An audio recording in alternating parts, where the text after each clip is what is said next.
नमस्कार दोस्तों, मैं हूं मोहित सोनी और आप देख रहे हैं मर्सिडीज़ बेंज की EQS 450 फाइनली टेस्ट ड्राइव के लिए आ गई है।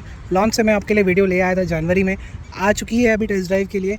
और आइए जानते हैं रियल लाइफ कंडीशंस में कैसी दिखती है, कैसी परफॉर्म करती है और क्या एक्सपीरियंस मेरा रहा है इसके साथ में कुछ दिन चलाने के बाद। हमेशा की तरह डिज़ाइन से शुरुआत करते हैं। फ्रंट का डिज़ाइन बहुत मैसिव है, बहुत ही बड़ा ग्रिल है, बहुत ही बड़ा लोगो है, 360 डिग्री कैमरा और 360 डिग्री पार्किंग सेंसर्स हैं। उसके हिस्से का फ्रंट कैमरा यहाँ पे आपको देखने को मिल रहा है। एंड बॉनेट बहुत ही बड़ा है, व्हील्स भी 20 इंच के हैं। साइड प्रोफाइल तो बहुत यूनिक क्रॉसओवर एसयूवी का जो कॉम्बिनेशन है बहुत ज़बरदस्त है, क्योंकि हाइट बहुत ज़्यादा है, ग्लास दरवाज़ा भी काफ़ी बड़ा है। And it is a proper ये जो EQ डिज़ाइन का जो कॉन्सेप्ट है ना, वो EQS के साथ में काफ़ी ज़्यादा अच्छा लगता है, क्योंकि बड़े डिज़ाइन के साथ, बड़ी लेंथ के साथ में, बड़े हाई डिमेंशंस के साथ में डिज़ाइनर्स को खेलने का मौका मिलता है और वो लोग बहुत अच्छा खेल के दिखाते हैं यहाँ पे। पीछे का भी बहुत इंटिमिडेटिंग राउंडेड पैनल्स बट बड़े हैं, तो एक इंटिमिडेटिंग एसयूवी लुक जो है, जो एकदम मस्कुलर एसयूवी लुक है, वो मिल जाता है। पीछे आई हैं तो बूट स्पेस दिखा दूँ, 650 लीटर के ऊपर का ही स्पेस है, but then again Indian conditions के लिए ये स्पेस सेवर दिया गया है। उसके बावजूद भी आप बहुत सारा सामान रख सकते हो यहाँ पे। लाइट है, इलेक्ट्रॉनिक टेलगेट है, मर्सिडीज़ है तो काफ़ी फास्ट टेलगेट है ये। एंड ये अंदर की बात कर ही रहे हैं तो आपको ये बता दूं कि हर दरवाजे पे कीलेस एंट्री है। एंड इंटीरियर जैसे ही आप अंदर आओगे देखोगे कि ये गाड़ी में तो वाइट कलर है। एंड नीचे का सेक्शन तो बची हुई रहेगी हमेशा उसकी, क्योंकि इतनी ज़्यादा डर्ट मिट्टी आने वाली है यहाँ पे कि याद नहीं है। बट ऊपर का सेक्शन काफ़ी हद तक साफ़ रह सकता है अगर आप उसे जितना साफ़ करो तो that is great. Door pad बड़े हैं, हीटेड सीट्स हैं पीछे, सीट एडजस्टेबिलिटी यहाँ पे जो है इलेक्ट्रिक है इस सीट के लिए। एंड बर्मास्टर का साउंड सिस्टम है, खुद का AC वेंट है आपका, खुद की एक स्क्रीन यहाँ पे है। एंड इसको भी नीचे करेंगे तो आप देखेंगे कि यहाँ पे भी आपको एक स्क्रीन मिलती है और यहाँ पे एक वायरलेस चार्जर आपको मिलता है। और इसे जैसे आप कंट्रोल करोगे ना ऐसे, ये देखो, तो ये कंट्रोल होता जाएगा। देखो ये ऐसे भी होता है और यहाँ से भी होता है, तो आप सारे फीचर्स एक्सेस कर पाओगे जो आपको फ्रंट में मिलते हैं, जो मैं आपको लेटर एक्सप्लेन करूँगा। यहाँ पे आपको खुद का क्लाइमेट कंट्रोल, 4 चार्जिंग पॉइंट्स, सामान रखने की जगह, यहाँ पे हाथ रखने के लिए भी आपको जगह मिल रही है, काफ़ी बढ़िया है। एंड 2 स्क्रीन्स यहाँ पे हैं, एक स्क्रीन यहाँ पे है, वो देखो 50+ इंच का स्क्रीन है, ये सामने है, जो और भी चीज़ों के लिए आपको यूज़ करना पड़ेगा। एंड ओवरऑल एस क्लास के हिसाब से तो स्पेस थोड़ा कम है, बट फिर भी नी रूम की कोई कमी नहीं है, लेग रूम की कोई कमी नहीं है, शोल्डर रूम भी काफ़ी बढ़िया है, हेड रूम बहुत ज़बरदस्त है। नीज आप घुटने ऊपर नहीं है आपके इलेक्ट्रिक गाड़ी में, क्योंकि ये बॉर्न इलेक्ट्रिक गाड़ी है तो घुटने ऊपर नहीं है। अंडर थाई सपोर्ट थोड़ा सा और बेटर हो सकता था, बट फिर भी कंफर्टेबल है। इसको रिक्लाइन कर दो जितना रिक्लाइन कर सकते हो, और उसके बाद आपको काफ़ी आराम पीछे शोफर ड्रिवन के हिसाब से आपको उस गाड़ी में मिल सकता है। एंड ओवरऑल पीछे का एक्सपीरियंस तो काफ़ी अच्छा ही है। हाँ भाई, ये है इसका कॉकपिट का experience, heated, ventilated, cooled, memory seats, सब कुछ पावर आपको यहाँ पे मिल रहा है।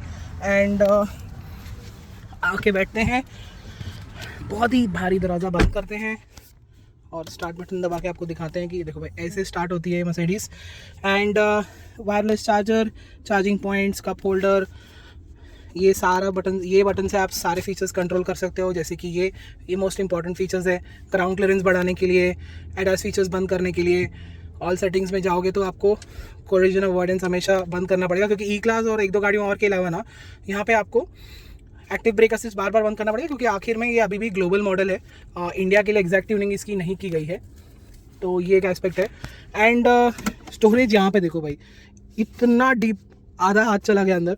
एंड 2 चार्जिंग पॉइंट्स, यहाँ पे भी स्क्रीन वही सेम, ये बटन दबाओ, ग्लव बॉक्स में इल्यूमिनेशन है और परफ्यूम की बॉटल है जो इसके लिए काम कर सकती है। एंड साथ ही साथ आपको यहाँ पे जो है लॉक अनलॉक का बटन यहाँ पे मिल जाता है। स्टीयरिंग व्हील का लुक काफ़ी अच्छा है, हर EQ गाड़ी के साथ में मिलता है। एल्यूमिनियम फिनिश वाले स्टॉक्स आपको मिल रहे हैं, टर्बो चार्जर जैसा AC वेंट मिल रहा है। इंस्ट्रूमेंट क्लस्टर में कुछ नया आया है, वो है ये छोटा सा बटन। एंड इसे स्क्रॉल करके इसे ऊपर ले जाना, और हेड्स अप डिस्प्ले आप यहीं से कंट्रोल कर सकते हो, यहाँ पे जाके करने की ज़रूरत नहीं है। तो I think this is a brilliant move, ये बहुत अच्छी चीज़ है इस गाड़ी में दी गई है। एंड रीजन जो है इन पैडल से कंट्रोल हो सकता है, which is also good. Screen आप जानते ही हो, यहाँ पे EQ के साथ में आपको ये सारी इन्फॉर्मेशन देखने को मिलती है। फ़ोन कनेक्ट हो सकता है, ये हो सकता है, रेडियो, मीडिया। कंफर्ट में मैं आपको दिखा दूँ, फुल फ्लेजेड आपको मसाज सीट्स यहाँ पे मिलेंगी, हीटिंग मिलेगी, पोजीशन आप सीट की एडजस्ट कर सकते हो हाइट के हिसाब से। बट देखो कभी किसी की टांग लंबे हैं, किसी का ऊपर का हिसाब लंबा है, तो इट इज़ नॉट एंटायरली हिसाब से। आप देखो आपको विजिबिलिटी और आपके पाँव जो है पैडल पे प्रॉपरली पहुँचने चाहिए, क्योंकि इस गाड़ी में वैसे भी थोड़ा सा एर्गोनॉमिक्स के लिए थोड़ा सा डिफरेंट हिसाब है। एंड आई थिंक ये आपकी काफ़ी मदद कर सकता है, बट इट इज़ नॉट 100%, क्योंकि हर इंसान ऑफ कोर्स अलग होता है। तो यहाँ पे इम्बेंट लाइटिंग ऑफ कोर्स मर्सिडीज़ की बहुत मस्त है। देखो दिन में भी इतनी लाइट है, रात में तो इतनी लाइट होती है कि लोग सीधा कैबिन के अंदर देखते हैं कि क्या हिसाब है भाई, इतनी लाइट कैसे आ रही है। तो ये एक एस्पेक्ट है। एयर प्यूरीफायर है पूरा का पूरा, ज़बरदस्त चलता है। एंड गाड़ी के अंदर और बाहर कभी कभी बहुत बड़ा फ़र्क महसूस होता है। And second row seats, first row seats की भी ये AC आप यहीं से ही कंट्रोल कर सकते हो। ओवरऑल हेड्स अप डिस्प्ले हो, मैंने आपको बता दिया। यहाँ पे भी स्क्रीन है और आप इस स्क्रीन को जैसे चाहो वैसे कर सकते हो। ऑफ रोड मोड भी है इसमें, सर्विस भी है। तो ये भी सारी चीज़ें आपको मिल रही है, सारी चीज़ें आपको देखने को मिल जाएगी यहाँ पे। जो भी आपको इन्फॉर्मेशन गाड़ी की चाहिए, सर्विस रिलेटेड, टेक्निकल रिलेटेड, वो आपको देखने को मिल जाएगी। और हाँ, ये देख लो फुल पैनोरामिक सनरूफ को स्लाइटली छोटा सा बीच में ये पैनल डाल के अलग किया गया है। बट लाइट देखो कैबिन में, ज़बरदस्त लाइट है इस कैबिन में। एंड ये देखो, इसे बंद कर दिया तो एकदम क्लीन लुक मिलता है, जो आप यूज़ कर सकते हो from time to time. Usual button, electronic parking brake, auto hold का बटन कहाँ गया? वेल वो बटन निकाल दिया गया है और उसे सिर्फ ये एक लंबा प्रेस करोगे तो ये होल्ड में चली जाएगी। फिर एक्सेलरेटर दोगे तो गाड़ी चलने लगेगी, क्योंकि ऑटो होल्ड का बटन निकाल दिया और उसे सिर्फ एक लंबे प्रेस से कर दिया। पहले भी ऐसा होता था, अब बटन निकाल दिया तो सिर्फ वही ऑप्शन रह गया। एंड बिना पी में डाले, बिना न्यूट्रल में डाले हो सकता है। और क्योंकि ये एक इलेक्ट्रिक कार है तो आपको गियर बॉक्स की टेंशन लेने की ज़रूरत नहीं है खास। एंड आप ये फीचर ज़्यादा यूज़ कर सकते हो, which is great.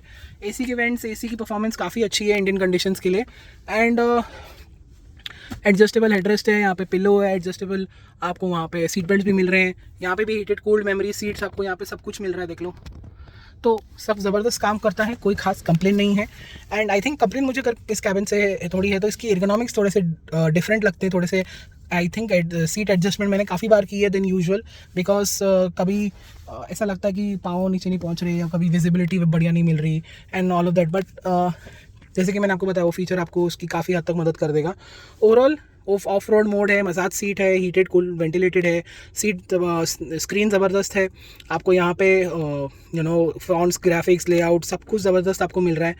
And overall quality तो है ही ज़बरदस्त। S class of electric cars है तो आपको अच्छी मिलेगी ही यहाँ पे। एंड कलर कॉम्बिनेशन भी है, वाइट एंड ब्राउन का अच्छा जा रहा है, साथ में कॉपर भी दिया गया है, जो ओरिजिनल EQC के साथ भी आया था वो भी आज तक इसमें देखने को मिलता है, विच इज़ वेरी गुड।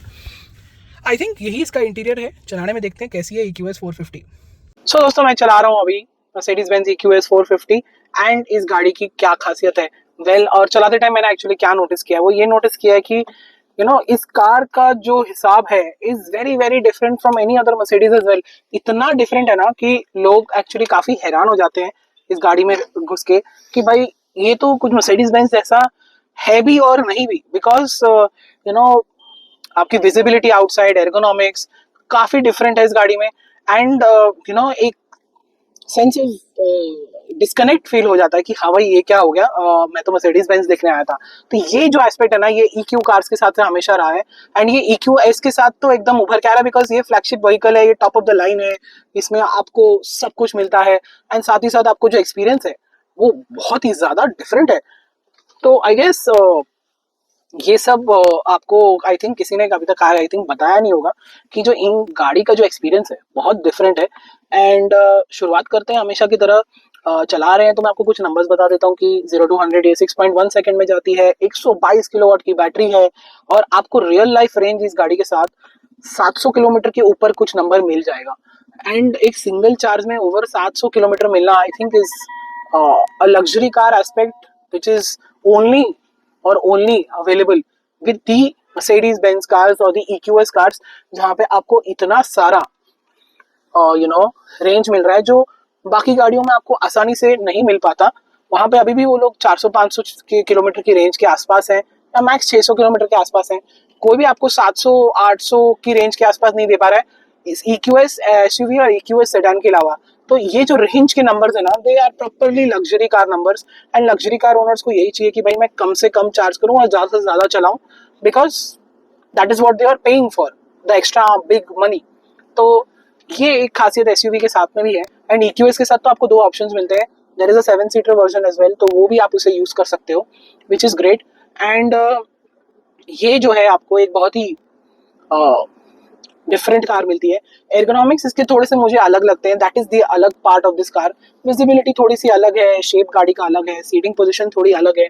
इस वजह से जो है ना यू नो आप वो जो फीचर है यूज कर सकते हैं कि हाइट के हिसाब से आप सीट एडजस्टमेंट कीजिए, वो आपको इसमें मिल जाएगा एंड वो आपकी काफी हद तक मदद करेगा। But then again like I said, सब लोग अलग होते हैं, तो आपको अपने हिसाब से थोड़ा ट्यून करना पड़ेगा। और मेरे को ऐसा लग रहा है कि थोड़ा समय लग जाएगा आपको करने के लिए, समझने के लिए, बट उसके बाद आपको कोई प्रॉब्लम आनी नहीं चाहिए। बट मेरा कहने का मतलब यही है कि it is not your typical car with typical ergonomics, थोड़ा टाइम लगेगा उसमें। एंड सेकेंडली, जैसे कि मैंने आपको बताया, पावर ट्रेन के नंबर्स बढ़िया हैं, बट ड्राइविंग भी काफ़ी अच्छी है। इको मोड में तो ऐसा लगता है कि आप एक बहुत ही साइलेंट, सॉफ्ट और इजी टू यूज़ कार चला रहे हैं, पर आपको झटका मिलता ही नहीं है पावर ट्रेन की तरफ से।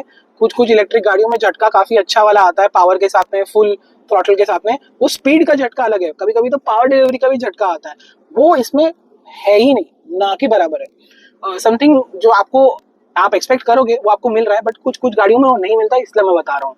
एंड तो इस वजह से जो है ड्राइविंग एक्सपीरियंस शहर में चलाना बहुत आसान हो जाता है। एक्सेलरेटर का जो मॉड्यूलेशन है वो हर किसी के लिए इजी रहेगा, बड़ा हो, बूढ़ा हो, नया आदमी हो, ड्राइविंग में उसको सबको ये भा जाएगा। एंड जो दूसरी चीज इसमें है, रियर व्हील स्टीयरिंग, जो पीछे का व्हील भी इसमें स्टीयरिंग होता है हल्का सा, बाय गुड परसेंट। तो इस वजह से जो है यू टर्न रेडियस बहुत शॉर्ट हो जाता है। एंड उसी वजह से एक और चीज भी जो है वो सीधी हो जाती है, वो है शहर में चलाना, इधर उधर करना। एंड मतलब बहुत ही बड़ा गैप है, आपको ऐसा लगेगा कि आपको बहुत जगह छोड़नी पड़ेगी, नहीं, क्योंकि पीछे का स्टीयरिंग भी हिलता है, पीछे का एक्सेल भी स्टीयर होता है। तो इस वजह से जो है बहुत मिनिमम एफर्ट डालना पड़ेगा, लाइक एनी अदर कार। तो इस वजह से जो है आपका जो स्ट्रेस है बड़ी गाड़ी को चलाने का हमारी कंजेस्टेड ट्रैफिक सिचुएशंस में बहुत कम हो जाएगा। एंड यू टर्न रेडियस तो बहुत कम हो ही जाता है, शहर में चलाना और भी ज्यादा आसान हो जाता है। एंड इसी वजह से जो है रियर व्हील स्टीयरिंग काफी एक्साइट करता है मुझे। एंड जिसे इस फीचर की एक बार आदत लग जाए बड़ी गाड़ी में, तो उसके अलावा उसे दूसरी कोई गाड़ी पसंद नहीं आएगी, इतना जबरदस्त इम्पैक्ट है इस फीचर का। तो मर्सिडीज बेंज ने इस EQS में दिया हुआ है, एंड आपको ज्यादा एफर्ट नहीं डालना पड़ेगा, वो एक बहुत बड़ी बात है। तो ओवरऑल रेंज बढ़िया है, ड्राइवेबिलिटी अच्छी है, परफॉर्मेंस जबरदस्त है, आपको रिफाइनमेंट काफी अच्छा मिल रहा है, रोड नॉइज, विंड नॉइज सब अच्छे से, ट्रैफिक नॉइज अच्छे से दबाया गया है। And of course low profile tyres है, थोड़ा सा आवाज आता है, but then again by S class standards it is very good, ज्यादा तंग नहीं करेगा वो आवाज आपको। एंड आप किसी से बात कर रहे हैं या फिर म्यूजिक चालू है, तो उस चक्कर में तो आपको कभी भी उसकी तकलीफ नहीं आएगी, और आप इनफैक्ट इसका बढ़िया साउंड सिस्टम तो इंजॉय करने ही वाले ऑन अ डेली बेसिस। तो दैट्स दैट। एंड हाँ, इस गाड़ी का प्राइस को 1.5 करोड़ रुपए के ऊपर का है, बट देन अगेन ईवीज को इंडिया में काफ़ी टैक्स बेनिफिट है, रोड टैक्स का काफ़ी जगह नहीं है, GST भी इसके ऊपर सिर्फ 5% है। तो इसी चीज़ों की वजह से एक इलेक्ट्रिक कार ऐसी ओन करना, अगर आपका बजट है और आपको सिर्फ जबरदस्त रेंज चाहिए, चार्जिंग बहुत कम करनी है, 700-800 किलोमीटर की रेंज, मतलब अनटिल अनलेस अगर आप रोज अगर 50 किलोमीटर का कम्यूट कर रहे हैं, तो आप समझ लो भाई हफ्ते में एक ही बार चार्ज करना पड़ेगा आपको। लॉन्ग डिस्टेंस जा रहे हो तो आपको उस हिसाब से चार्जिंग करनी ही पड़ेगी। एंड ओवरऑल आई थिंक बहुत ही रेंज के हिसाब से एक आदमी को एक पीस ऑफ माइंड इस गाड़ी के साथ एक अलग ही लेवल पे मिलता है, क्योंकि और कोई गाड़ी है ही नहीं ऐसी जहाँ पे आपको 700 किलोमीटर प्लस रेंज मिलता हो। एंड मर्सिडीज बेंज तो बहुत कुछ करने वाला है अपनी ईवी स्पेस में। उन्होंने अभी नई GLC दिखाई है जो ऑल इलेक्ट्रिक है, एंड वो गाड़ी तो कुछ ज्यादा ही जबरदस्त होगी। उसका जो फॉर्म डिजाइन है टिपिकल कार, आइस कार की तरह है, बट उसमें रेंज आपको 500 किलोमीटर प्लस मिलने वाला है। एंड मर्सिडीज बेंज ने तो एक ऐसी बैटरी बना ली है EQS सेडान और SUV के लिए, जो रियल लाइफ कंडीशन में 1400 किलोमीटर की रेंज देगी, इससे भी डबल, जो रेडी हो चुकी है, कुछ सालों में आने वाली है। तो मर्सिडीज बेंज का इलेक्ट्रिक फ्यूचर इस नए प्लेटफॉर्म के साथ शुरू हुआ था, और इसने काफी अटेंशन ग्रैब किया, और काफी सारी चीजें अच्छी निकली, काफी सारी चीजें और कुछ चीजें जो है थोड़ी सी अजीब और थोड़ी सी अलग निकली, जो हर किसी को आपको हर किसी को बहाए नहीं, बट ओवरऑल ये एक शुरुआत है।